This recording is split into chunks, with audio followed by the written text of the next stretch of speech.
Hey, what's up, everybody? Starchild, Brendan, Kelly, uh, Sid Ketz. What is up? Oh, hey, AJ and Max and Kavita. Sorry if I pronounced these names wrong. I'm horrible at that. Yeah, how's it going, everyone? I'm gonna keep this stream pretty short and sweet. I didn't get much sleep last night, so my energy is not the greatest. Um, so first and foremost, uh, what is up, Anne and Natalie? How's it going? So yeah, I don't really have a set topic that I want to talk about this time. Last time, I kind of had some stuff to get off my chest about Candace Owens. This time, I don't really have a whole lot on my mind. Well, I guess I do, but yeah. So I guess one thing that's on my mind is that, well, okay. So if you all don't know me, I grew up religious. Um, and so growing up religious, you kind of have this comfort blanket or like in life insurance kind of thing of like if you so religious, I mean Christian. So you kind of have this reassurance that if you follow God, you are going to go to heaven. There's life after death and all that fun stuff. But eventually that all crumbled down for me. So you're kind of left with, you know, a little bit of like, this is the only life we get. We are not guaranteed anything. And you have to live this life to the fullest because you might not get a second chance. Like there is no guarantee of God. There is no guarantee of tomorrow or the rest of today, even. And so it's all kind of a process. Like when you go from living so long thinking that you are, uh, just kind of saving up for for the afterlife. Like once that's kind of taken away from you, you're like, all right, so what's the point of life now? um, Not necessarily like the point of life, but it puts things in perspective and it makes you really see how important uh, the very moment is that you're living and how like not important are the things that I actually worry about. But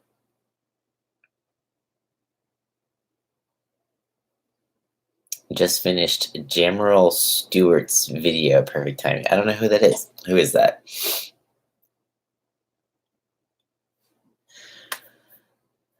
Uh, and recovering from the flu. That sucks. I am sorry. Um, I saved you from watching Hurricane Dorian. Oh, snap.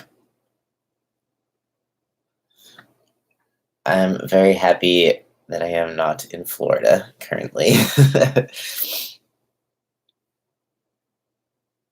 see.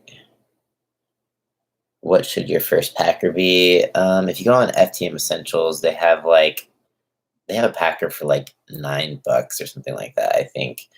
Um, that's the one that I got. I'll try to find no topic. Well, actually, okay, that's how I start like every therapy session. I just sit there and like my therapist is like, "So, where do you want to start today?" I'm just like, "I don't know." And then we sit there in awkward silence, and I'm just like, "Well, fuck, I better say something or else this is gonna be awkward." I guess I'll talk about what's on my mind since I'm here, and yeah.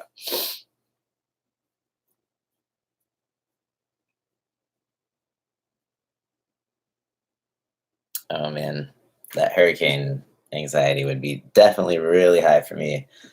Hopefully, hopefully it stays away from you. That is terrifying. Ben, hello. So we have Transbra podcast in the house, which if you have not checked out uh Transbra podcast, you should check it out. They have some awesome content and they're doing like live streams and stuff now, is that right? On their YouTube. Um so if you're looking for a podcast to listen to, I would highly suggest that. Um And your views on heaven, hell, afterlife, reincarnation are interesting. Yes, I still believe in God, but my view of God is different than most people's.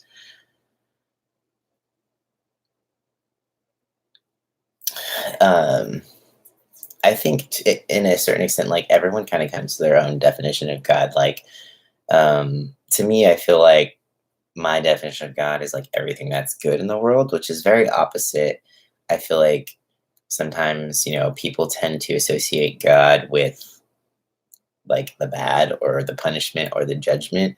To me, it's kind of like a feeling. So that feeling you get when you see like an awesome sunset and you just kind of have to pause for a second and you just like take it all in and like time kind of stops for a second. You just kind of appreciate the beauty in that. Like to me, like that's what God feels like to me. That's really all I can describe it. Um, Lori, you are heterosexual, long-time married Christian woman. Well, what's up? Welcome to welcome to my channel. It's probably a bit different. Um, let's see.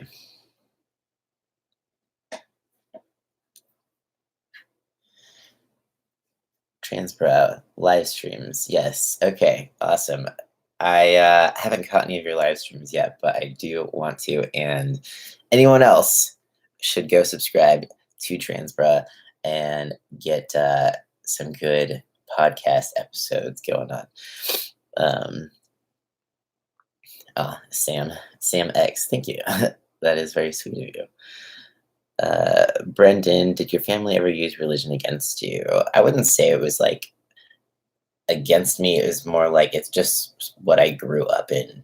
Uh, it was like, I didn't know anything else.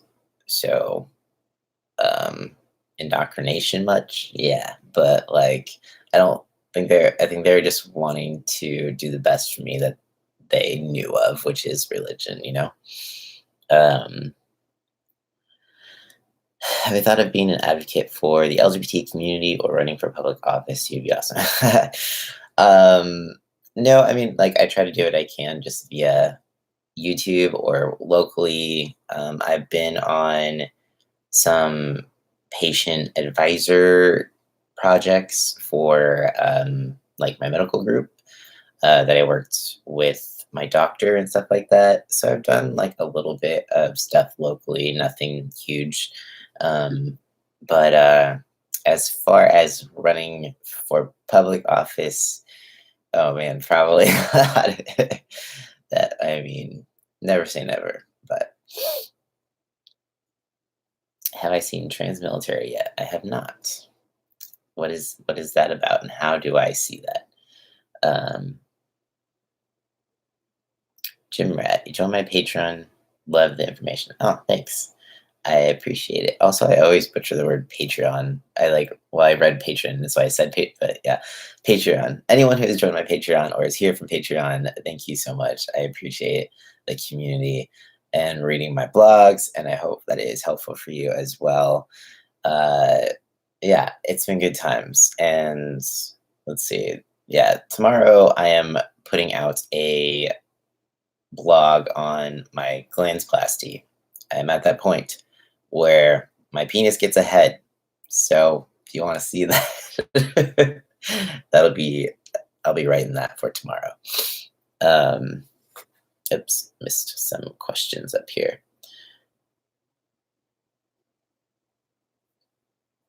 Joe Johnson, Cody, I want to address some trans men are given advice by trans women that are clueless about trans men specific topics. That sucks. I haven't seen that.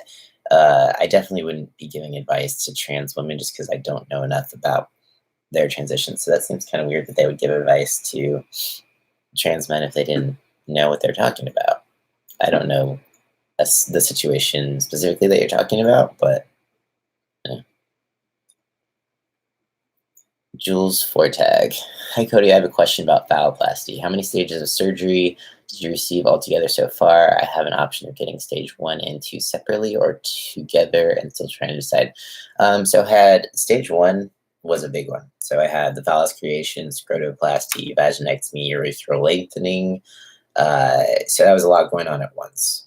If you have the time and the money, I would say stage it in two because it's a lot to deal with at once and it's a lot of healing. It's hard on the body. um, but I didn't really have the time available to take off work, so I was just like, I didn't have the option of two stages, but I was just like, let's get it all done now anyways. It's how I preferred it.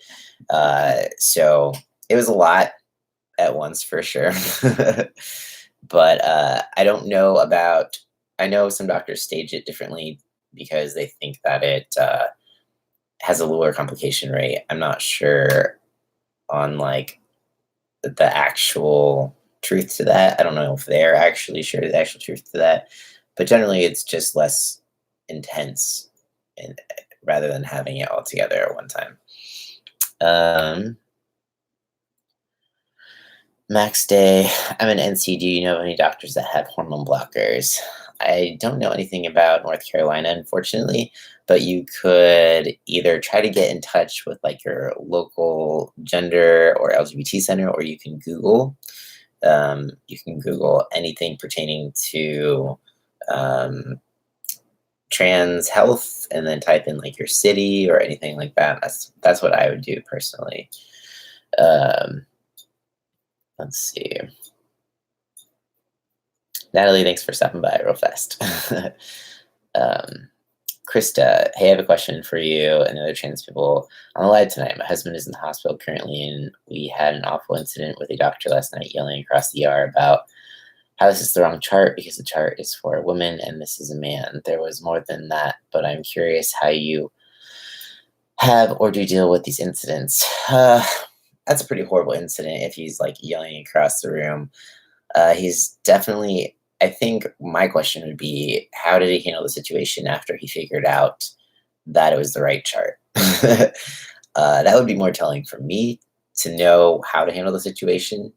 I've definitely, had people be confused and it's awkward as hell. So um, it depends on the person, how I handle it. And yeah, let's see. It was a female, but she literally would not even speak to him. Yeah, that's bullshit. I think I would be I'd be pretty upset by that point, and I would either, like I've not been in that situation. I don't 100% know how I would personally handle it. Like if it was possible to request another doctor, then that would probably be my go-to. Um, but yeah, let's see.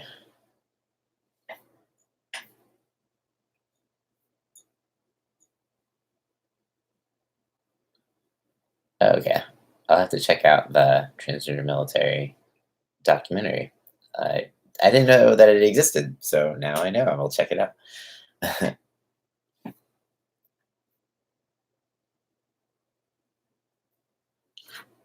The Midwest is freaking delight for trans folk. Yeah, it sounds like it.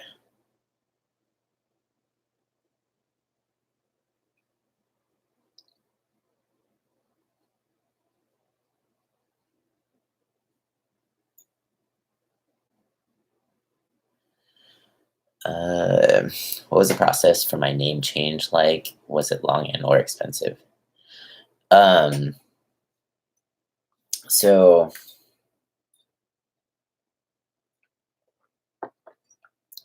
so as far as my name change went, I had to fill out a bunch of paperwork and file that with the clerk, and I needed a doctor's note. Um, and then, gosh, it's been so long, I forget. Then I had to turn that in, and then I was given a court date, and so I had to show up to court which is kind of funny because I ended up missing my court appearance because like I got lost and like showed up at the wrong courthouse. Luckily, the judge just approved it anyways. Uh, and but yeah, it was just getting the right paperwork and getting a doctor's note. And then the hardest part was actually just changing my bank. Oh yeah, I had to go to Social Security after that. So the hardest part was changing my driver's license and my bank and like every other sort of account that I had. I just needed my paperwork that I had legally changed my name, and then my new social security number. I mean, not number, but like card. Um, let's see. I'm reading more about this situation with the doctor. So he did to the doctor. Yes, this was a new doctor that was coming to complete the hospital admission. He apparently did not communicate with the ER physician first. On the ER physician decided to omit it. So was the doctor like mad? Were they confused, or were they just mad that they were confused, or were they mad at your husband, or like yeah.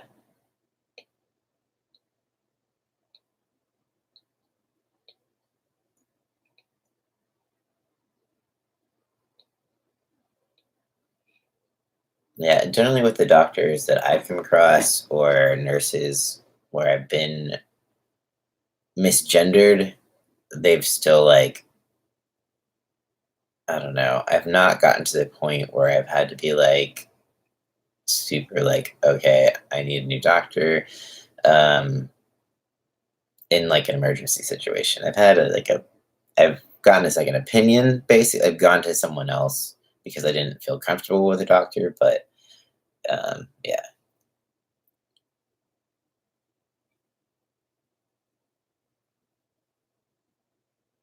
yeah. It sounds like your doctor is first off like really awkward in and of itself that she wouldn't speak to the actual patient and just to you. Uh,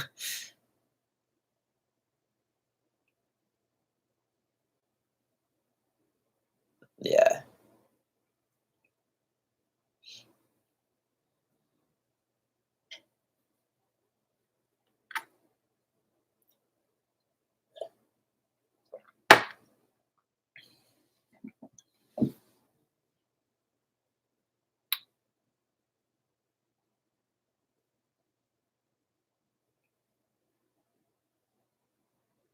She primarily just seemed really uncomfortable and then continued to misgender him. Yeah, that sucks. It's funny because like once medical staff reads F on anything, it's like there's no going back. Like when I got my histo, I got misgendered so much basically the whole time because like one, because of the nature of the surgery that I was having, two, because I hadn't legally changed my gender yet. So everyone would just read F even before like seeing me. It's just on the chart, it's on the paperwork. So they would come and like see me, and even though after they saw me, they would still like use the wrong pronoun. Um, so that was probably like the worst surgery experience, and like it was still like an easy surgery, and my doctor is great, and she never misgendered me. It was just the staff at the hospital that like just couldn't do it.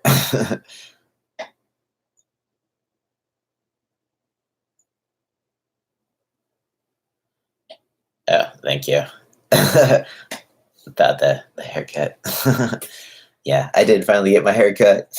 Um, it started to get a little ridiculous, so finally let a stranger touch my head. She didn't talk, which was great. I don't know. I hate when I like have to get my hair cut and then someone just like wants to talk to me and I just prefer it not to. I just small talk. I can't do it very well. So this girl just cut my hair. She apparently isn't into small talk either, and I was completely fine with that.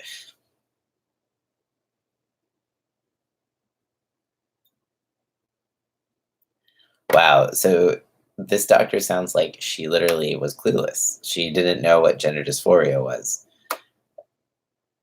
That blows my mind.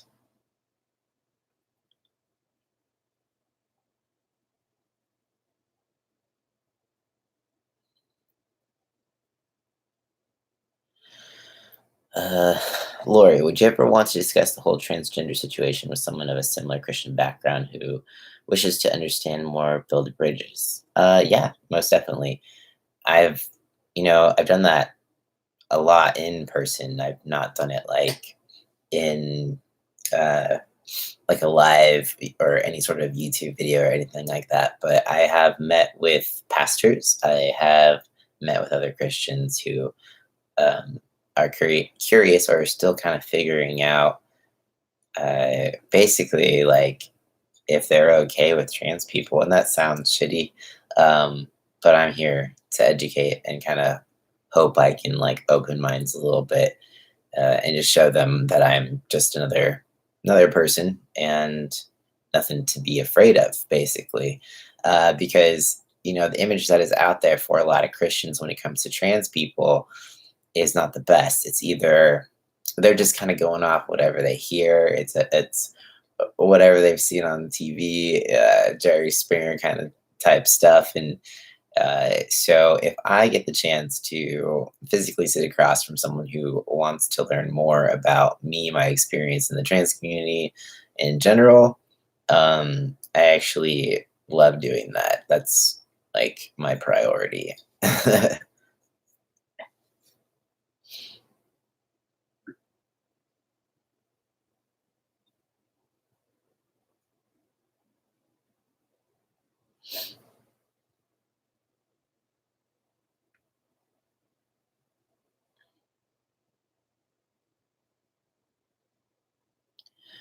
So for my top surgery, I did that before I changed my gender marker. That was my first surgery. Then I had my histo, and then I had bottom surgery. Jazz, good morning from China. Topic? Well, it's kind of all over the place today, so buckle in.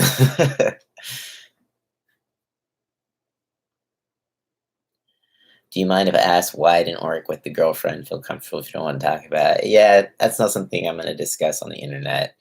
Um, it's kind of like when it and when my life involves someone else's life, it's something I would rather not talk about.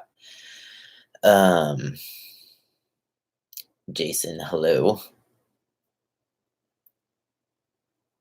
Teresa, oh, thank you for watching. Julie, thanks for making it to the chat.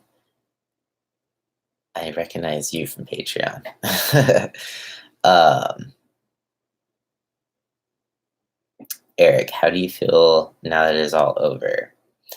Like my transition and surgery and stuff?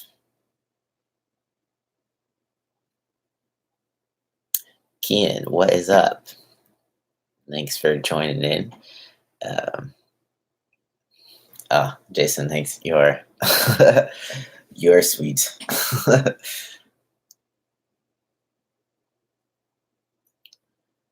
Amanda B. I don't see how more people are interested in the trans community in the past will take. I think trans people are some very interesting people. I love hearing people's stories, people in general. Yeah, me too. Like, I definitely have an interest in people, and I feel like it takes an interest in other people's life, but also a sense of empathy that a lot of people tend to lack because there's a lot of like it's okay to like not understand something, but uh, to not be able to like put yourself in someone else's shoes. I feel like that's where like the disconnect really comes from. And um, yeah, you can choose to be ignorant about something. And I just don't, in the case of like Candace Owens, for example, she's like very against the trans community, but I feel like she's just completely ignorant to who we really are or what our life is actually like. And she just goes off of the extremes that she sees in the media.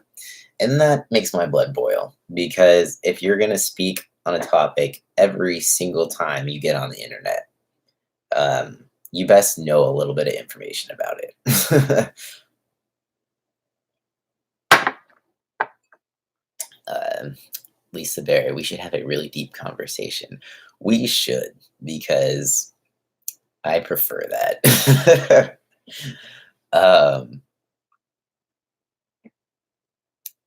yeah, I might need like more than water for like a really deep conversation, but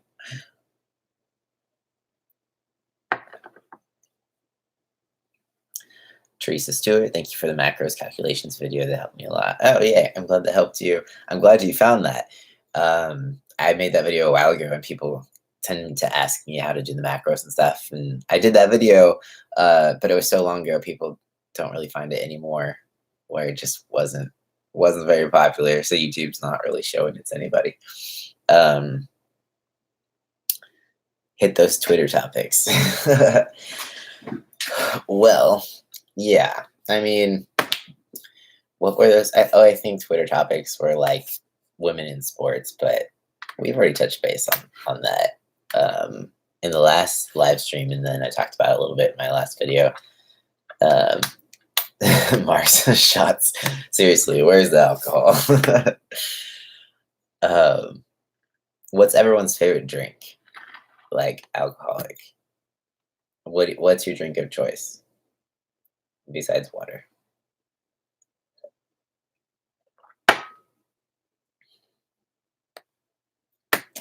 Jack Daniels, Malibu, honey whiskey. You don't drink. That's probably like that's very smart. Fireball.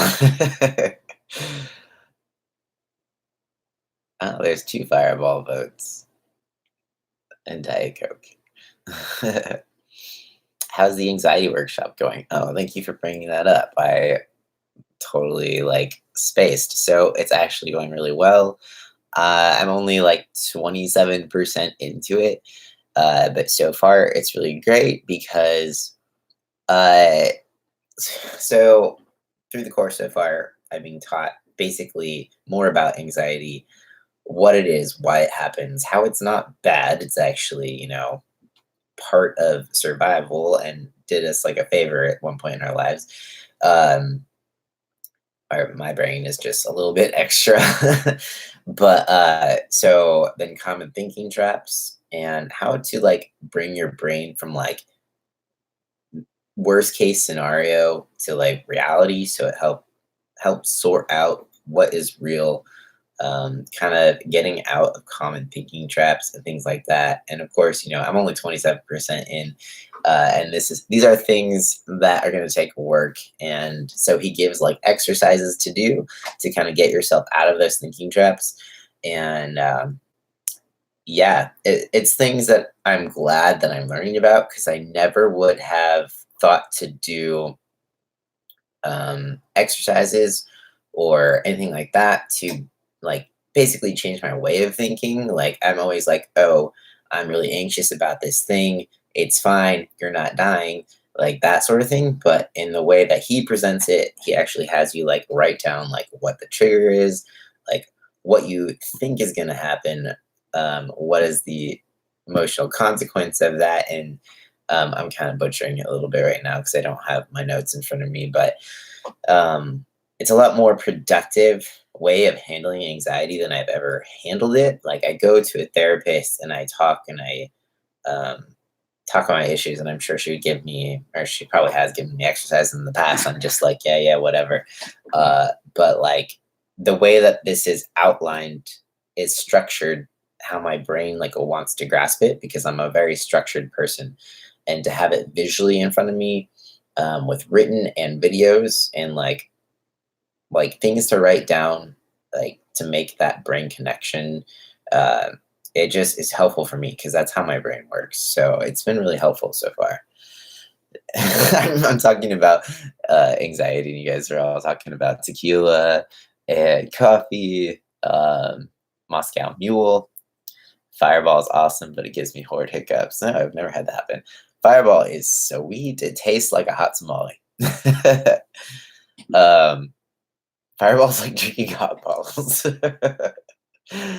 Oh man, it's like pure corn syrup, pretty much. But it's easy to get down because it's so sweet. Um, Candace Owens has made a judgment call on drag queen gay man as trans woman and put in an ink. I'm confused. Um, Shots, Irish car bomb, soda with lime. Nice.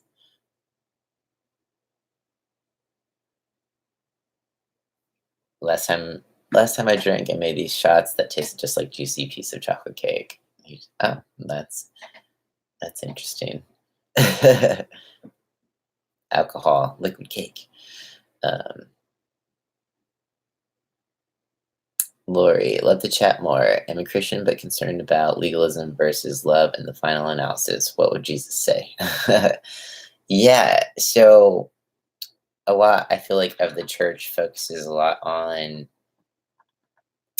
the laws, the legalistic view of everything, right and wrong, and sin, and they're especially pertaining to homosexuality and being trans, like anything out of heterosexuality or just purity culture and saving yourself for marriage. And I feel like all of that is is so damaging, especially for people who are gay or trans or whatever, and or for women when it comes to purity culture, especially. And yeah, like when you think of like what would Jesus say or what would Jesus do, like I don't see that in the church at all. So it's very confusing and like hypocritical to me. So that's why I'm just like, I can't. It's not for me. Like, I don't want to even deal with the people in the church that are legalistic. I don't want to deal with like half the people. So I'm just like, I'm just exiting the building. I'm removing myself from the Christian spectrum. um,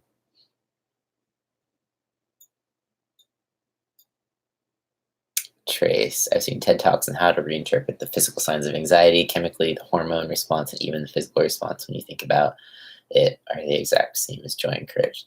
That's right. I think he did mention that how like anxiety isn't bad because like or stress isn't bad because there's like happy stress like when you're excited about something, or when you're like stressed about something, it's like coming from the same aspect. But like if you change the perspective of where that what that stress means, like if you change the definition of the stress, then you can actually turn it around and work it in a positive way.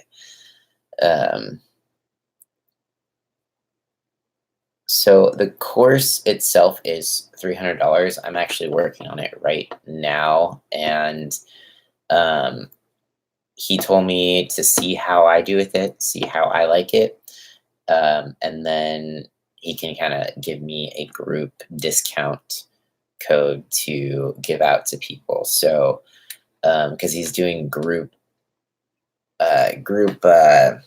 rates right now, that he posts on his website. So I inquired about that. So right now I'm going through it on my own, and then he said if I like it, if I find it helpful, then he'll give me a group discount rate.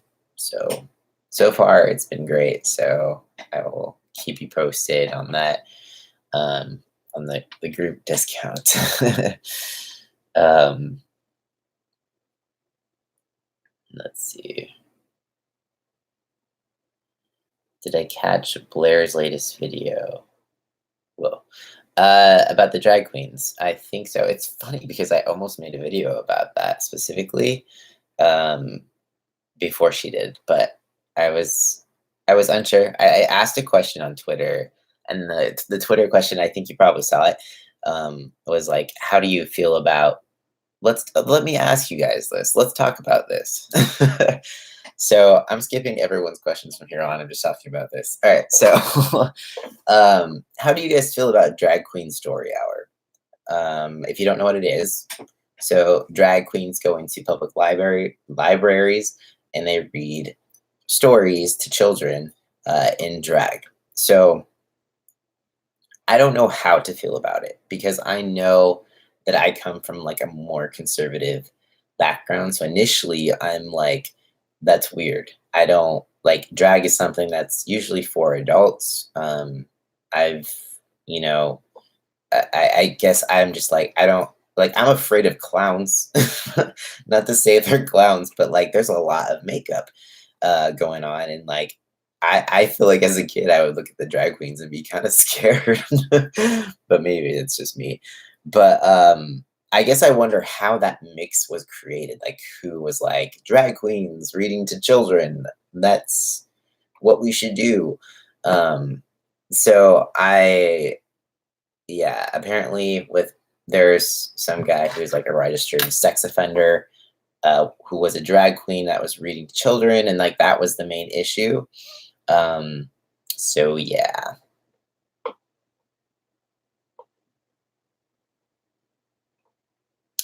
yeah. Apparently, there was one school who let a convicted sex offender come in. Yeah, that was like the biggest issue.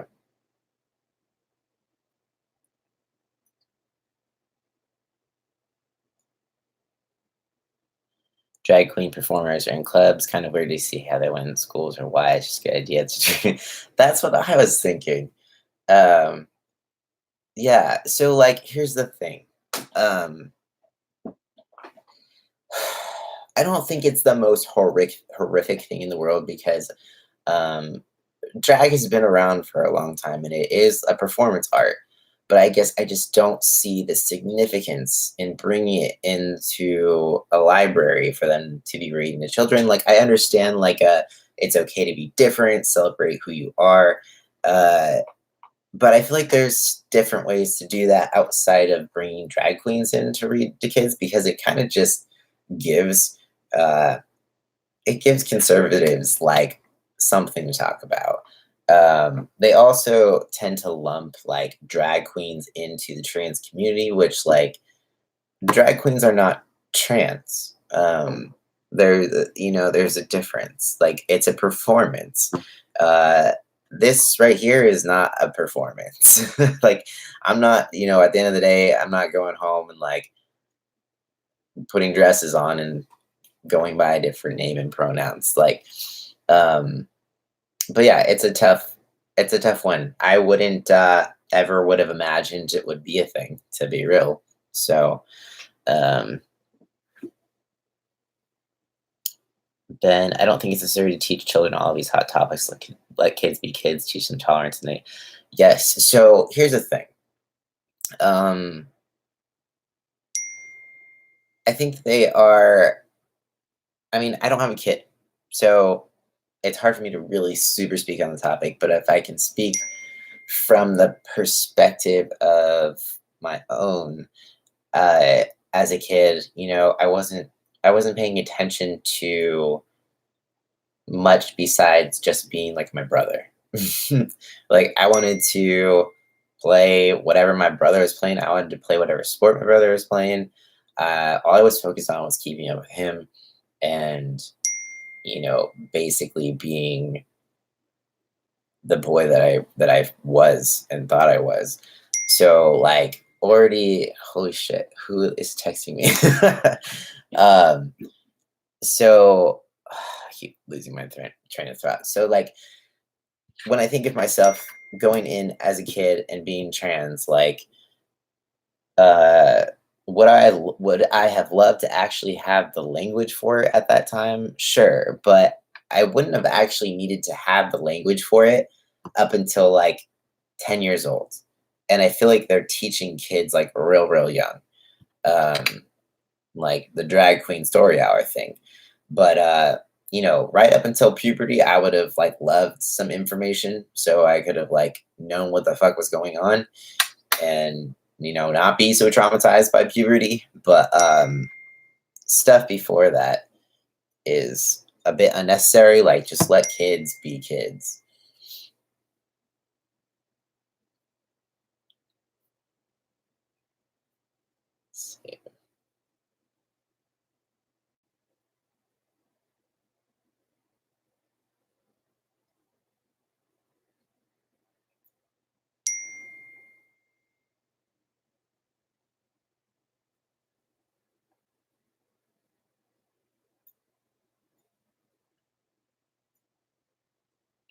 Sorry, I'm just reading all you guys' comments about the drag queens. Yeah, yeah. So basically, just like kids be kids. I would really like to know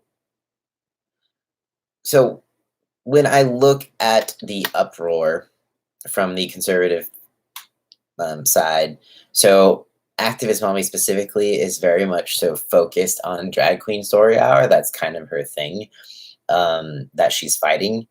There's a few things that I find kind of funny. One, like she thinks that she's like stopping the whole trans community because that she's targeting the drag queen story hour, when in fact, if they stopped drag queen story hour, like it would have no effect on the trans community.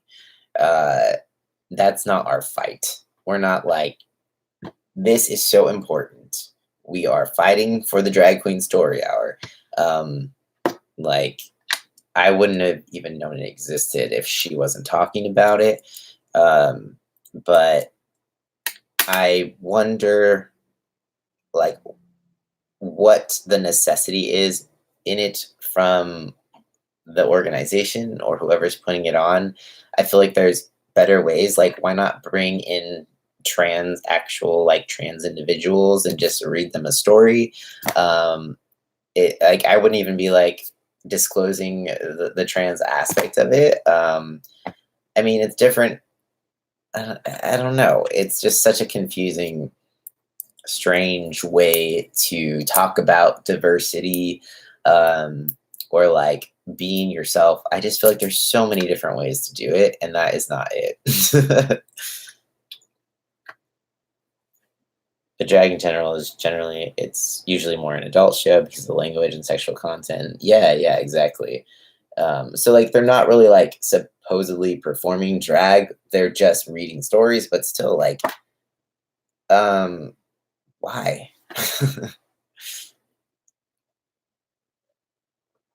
Not activist Molly if she was a canary, she'd fly backward.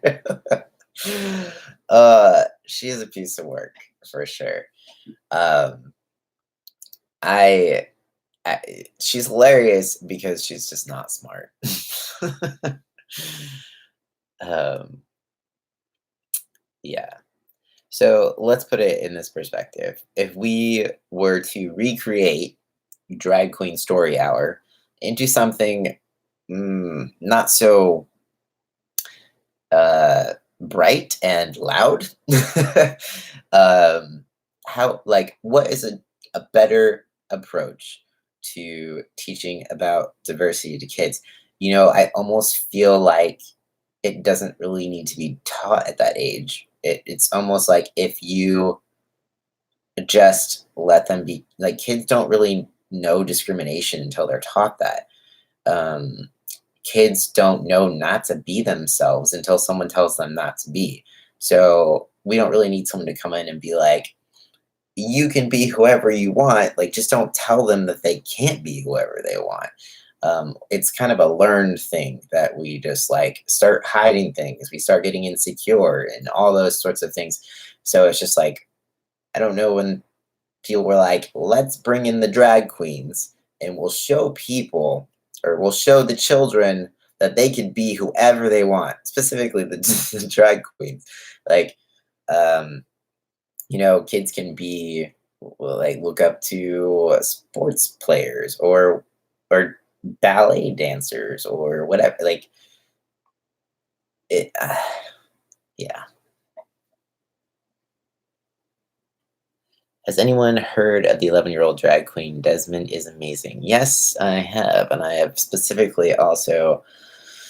Oh, activist mommy loves to talk about him and how he was in a bar, and then that grown men were putting dollar bill or throwing dollar bills at him, and kids should not be in a bar getting dollar bills thrown at them. Like, that's his mom's responsibility. Like, she should not allow that.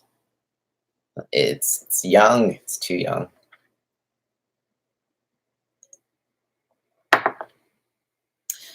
I think it is important to teach young adults about gender and sexuality in an informative and somewhat clinical manner, but the drag queen, yeah, I just feel like there's a more straightforward way of teaching about gender and sexuality than like drag queens. Um, a more professional way, like uh, just the drag queen thing is, it gets to me. Um,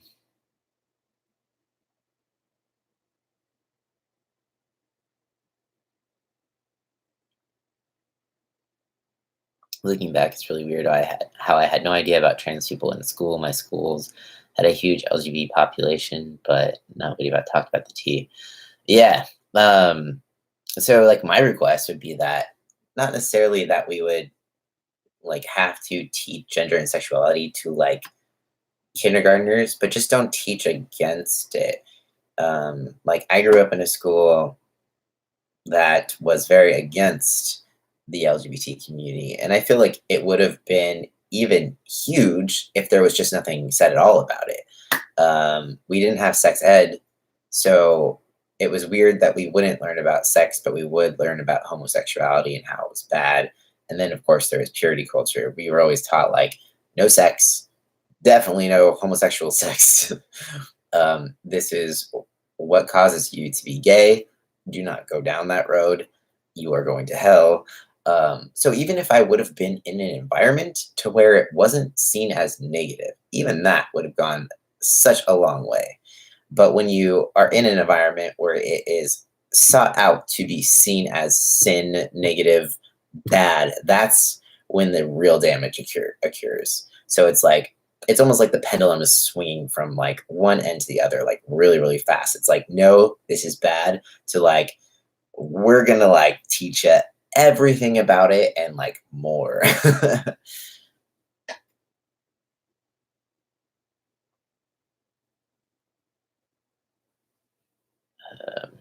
his parents are too accepting of him being a drag queen. I feel like his mom didn't get all the attention in her younger years. So um, I think in general, like, so Desmond, the young drag queen, he's probably just like a natural performer. I feel like he probably would have flourished in whatever sort of performance art his parents would have put him into. How he fell into drag, I don't know. I don't know the story behind it, but I feel like if he loves to perform, he could have been in. She could have put him in a dance class, and he could have been like amazing at that, which would have been more age appropriate. Um, or like any sort of performance art, but it's just strange that they would put him into drag so young. And then I saw something about like they're doing drag for um, Down syndrome kids, and like that was a thing. I haven't read more about that, so I probably shouldn't like talk on that topic too much, but I was like, well, well, that's different too. um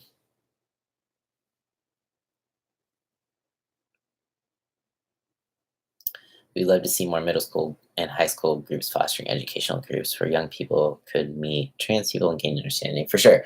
So the GSA is something that um, a lot of schools have now. I've gone to a GSA before, and I remember just sitting there like wishing I had something like that as a kid because it wasn't a big deal. It was more of just like um, kids just being who they were. It wasn't like this. It wasn't like sexual education, like pushed on anything. It was just kind of like a place where people could go to feel accepted. And I went because there was a couple little trans boys in there, so I went to just be like, "Oh hi, yeah, like I'm trans too." But yeah, it was good to see, and it was good to see, especially in my kind of area because I do live in a pretty conservative area. Um,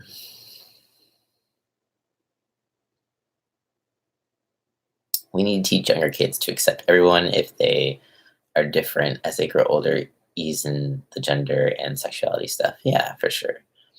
Um, yeah, it's we just have gotten to a point. I don't know. It's that pendulum thing where it just swung real far to the other side.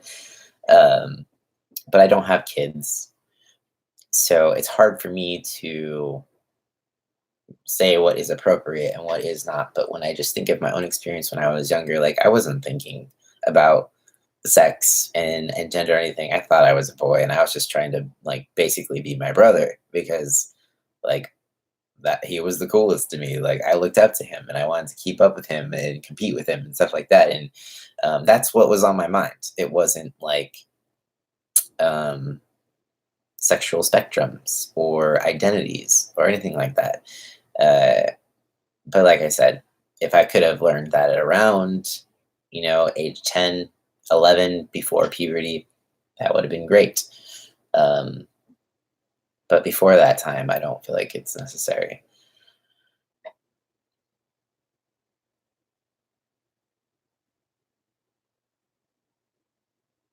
Drag is for entertainment, but not 11-year-old. Yeah.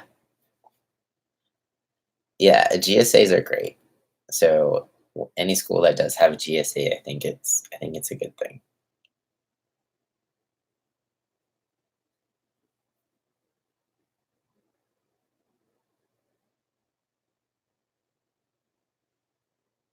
Kids need role models who are positive influences that look like them. Yeah, for sure. And like I agree with that. And so it's like I don't know why they bring in drag queens because drag queens obviously don't look like these kids. Um, it is very similar to, I mean, just like the makeup that they wear, it's really like bright and loud and it's very stimulating. Some of the things that they're wearing when they're reading, I'm just like, as a kid, I would like kids are scared of Santa Claus, like, and then they bring in the drag queens, and I'm just like, this is terrifying. But yeah, keep schools, keep schools for study. Most important, kids learn a career. School is preparation for. Yeah, for sure. Yeah.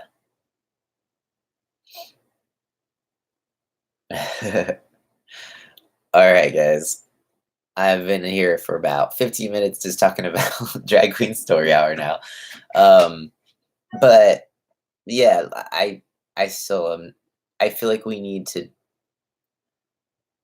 find a different way to teach about being an individual, being yourself, and things like that.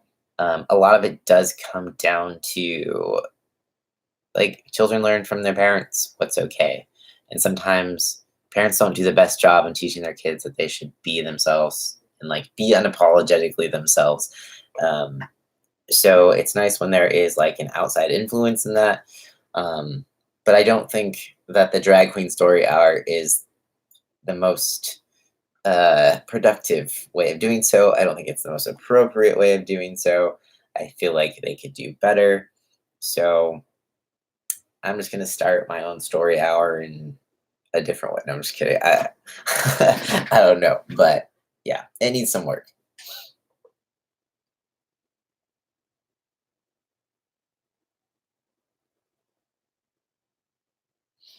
It is a trend I'm seeing. Perhaps it's only highlighted online, but some people seem to think my kid is not conforming to their gender. We need to see a gender. Oh, need to see a gender clinic. Yeah, it happens. Yeah, I've seen that online as well. I don't know how often it's happening, but we still just need to let kids be kids up until like, it's about the persistence of it. People like the kid needs to be persistent. Um, it's not like, oh, my kid only likes to play with dolls and he doesn't like sports. Like that's no reason to like think your kid is trans. You know, kids are different. Like just because like personally my narrative fit like the typical like trans narrative, like, oh yeah, like I like to play with GI Joes, I like to play sports, like all of like the typical male things. Um, yeah, that's not like doesn't mean that's how everyone's narrative is, and like maybe I could have grown up to just be a masculine woman, which I was not. Like I tried that. It was more than that. um, but I figured that out. So yeah. Um,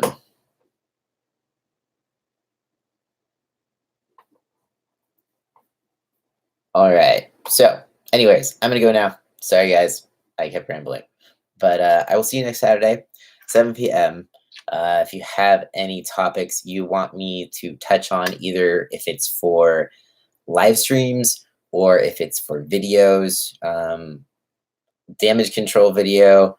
I put one up, I think it was Wednesday. But yeah, if you have any topics for the damage control video specifically that you want to send me, whether it's here or Twitter, I'm going to put my Twitter down below if you don't follow me. Or Instagram, the same names. Send me any articles or anything you find on the internet as pertaining to any sort of right, left, LGBT issue, so I can talk on that. It's hard to find sometimes, and like Activist Mommy is like the loudest one, but I don't want to just like keep repeating her bullshit because she's stupid. So, but anyways, yep. Anyway, I will go now. And I hope you guys all have a good rest of your weekend. Thank you for watching and joining in and asking questions. And I will see you next Saturday. Peace out.